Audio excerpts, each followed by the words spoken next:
partir de agora, a Rádio Rural de Santarém apresenta o programa Café Regional.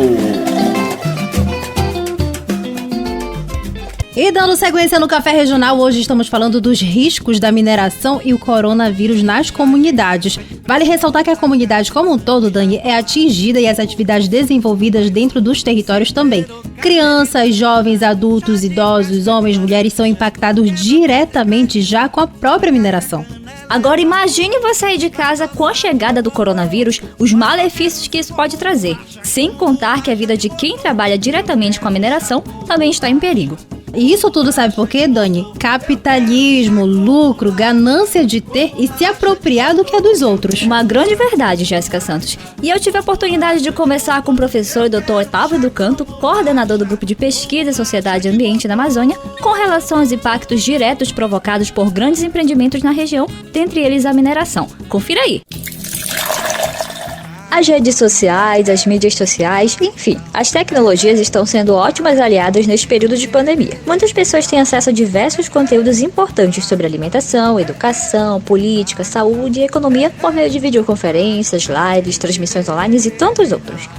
Mas nem todo mundo tem acesso à internet, né? Principalmente aqui na região amazônica. E nós do Café Regional, através das ondas sonoras do rádio, vamos fazer chegar até você uma discussão que está interligada com a temática de hoje. Trata-se sobre os conflitos socioambientais e territórios vulneráveis nas Amazônias brasileiras, tema de uma recente videoconferência dialogada pelo professor e Dr. Otávio do Canto, coordenador do Grupo de Pesquisa, Sociedade e Ambiente nas Amazônias e professor permanente do Programa de Pós-Graduação em Gestão de Recursos Naturais e Desenvolvimento Local na Amazônia do Núcleo de Meio Ambiente da Universidade Federal do Pará. Atualmente, ele desenvolve o pós-doutorado na Universidade de Montpellier, na França, sobre a vulnerabilidade territorial e cartografia participativa nas Amazônias. Professor, seja bem-vindo ao programa Café Regional. Bom dia aos ouvintes do programa Café Regional. Eu agradeço o convite e a oportunidade de estar aqui. Durante a videoconferência, você abordou dois aspectos da dinâmica territorial das Amazônias brasileiras. Poderia explicar aos nossos ouvintes de forma bem resumida quais seriam esses aspectos?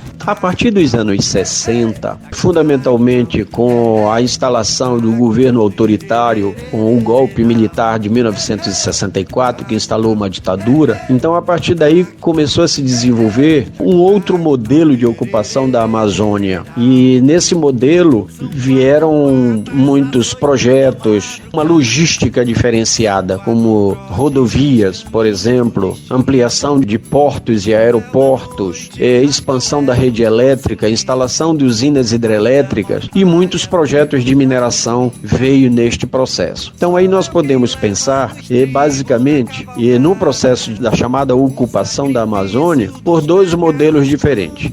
Um modelo que é por meio dos rios, que vem até os anos 60, e um modelo que vem a partir dos anos 60 com a implantação de grandes projetos, dentre eles projetos de mineração como é o caso dos projetos que estão aqui nesta região. Grandes projetos planejados e até executados na nossa região, como hidrelétricas, ferrovias, mineradoras, entre tantos outros, impactam não só o meio ambiente, mas o bem-viver das pessoas que ali convivem. Então eu lhe pergunto, de que forma essas comunidades, ou seja, esses territórios, podem resistir à entrada desses empreendimentos? Então, nesse processo de chegada dos grandes projetos, então gradativamente você tem a substituição do território das comunidades, da sociedade que aqui vivia e trabalhava, que eu tenho chamado isso território abrigo, gradativamente vai sendo transformado em território das empresas, que é o território por excelência recurso. Então, para essas grandes empresas mineradoras que chegam, elas transformam o território em recurso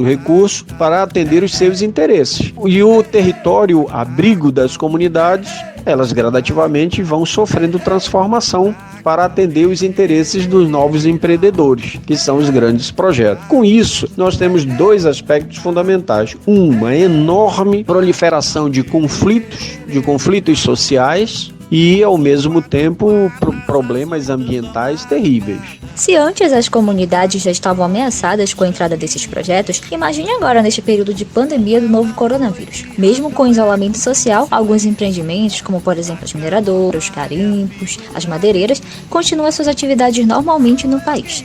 Essa situação pode agravar mais o contágio à população e a defesa de seus territórios? Eu destaco 3 pontos fundamentais em relação à onda de coronavírus. Ou seja, à medida que esta pandemia ela se amplia na região, ela chega na região amazônica, então ela pode provocar uma situação devastadora entre alguns grupos, como por exemplo os grupos indígenas em contato com garimpeiros. Então, esse tipo de contato pode se transformar numa verdadeira tragédia, numa verdadeira destruição dessas comunidades. O segundo ponto é que, à medida que a pandemia avança e dificulta as reuniões, as articulações feitas pelos sindicatos, pelas associações, então, como essa dificuldade pode ocorrer e vai ocorrer, então as decisões poderão ser mais centralizadas. Então, o autoritarismo pode tomar conta e as decisões serem tomadas sem a consulta com as comunidades, com o lugar onde esses projetos estão se instalando ou venham a se instalar. E um terceiro ponto fundamental em relação a esta pandemia e esse possível crescimento do autoritarismo, é super importante criar mecanismos de empoderamento para essas comunidades. Muito obrigada, professor e Dr. Otávio do Canto, por partilhar conosco esse diálogo. Então, minha gente, fiquemos de olhos bem arregalados e mais atentos ainda em defesa de nossos territórios.